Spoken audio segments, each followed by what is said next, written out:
Hi, I'm Dr. Tish with our MedMinute for the week.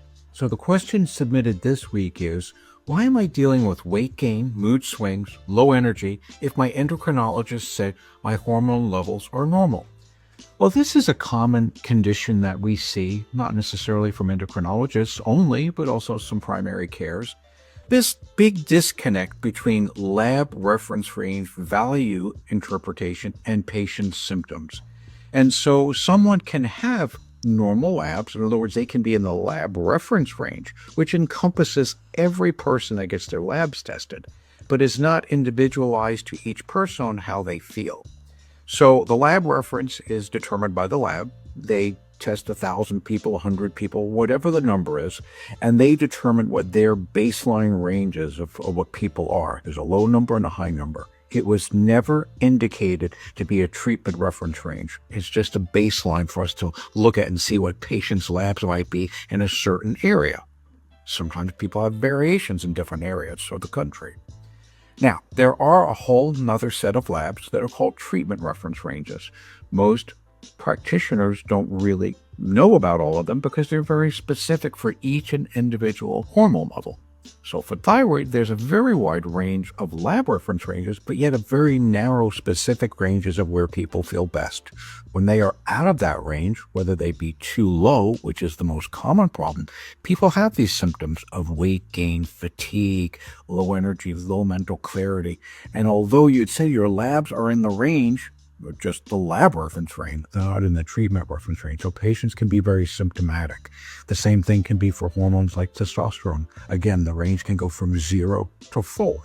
And so certainly it just makes common sense that someone who's in the very low numbers is not going to feel the same that is in a higher range. They're just not going to feel the same.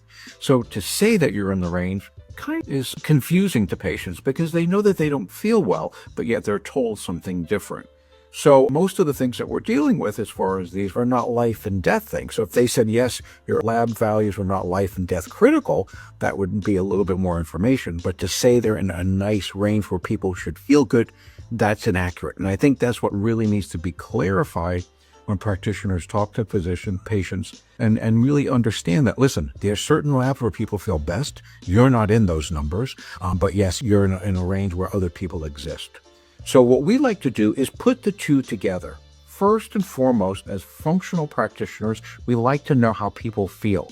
That's the most important indicator of hormone abnormalities.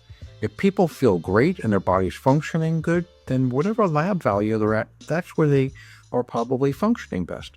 Now, when we see people who are having symptoms, low energy, weight gain, fatigue, all of these different things, and yet we see lab values that fall out of this kind of treatment reference range, you put the two together and you say, listen, you are not optimized. So it's not just taking one thing by itself, it's putting two things together and saying, listen, your symptoms match something that's abnormal, let's correct it.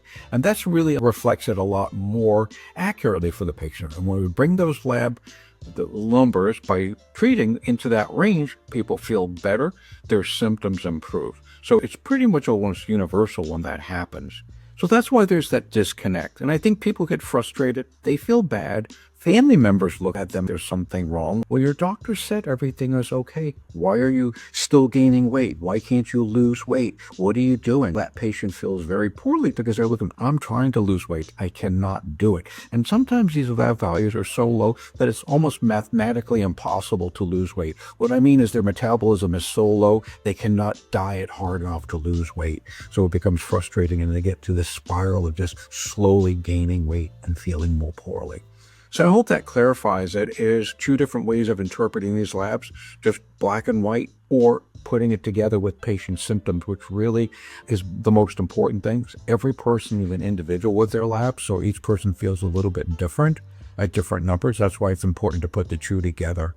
So I hope that clarifies it. That's our MedMinute. I did want to remind you about our health meeting that we're having on April 11th, another one of our talks in the evening. So I invite everyone to come, enjoy, and bring some questions.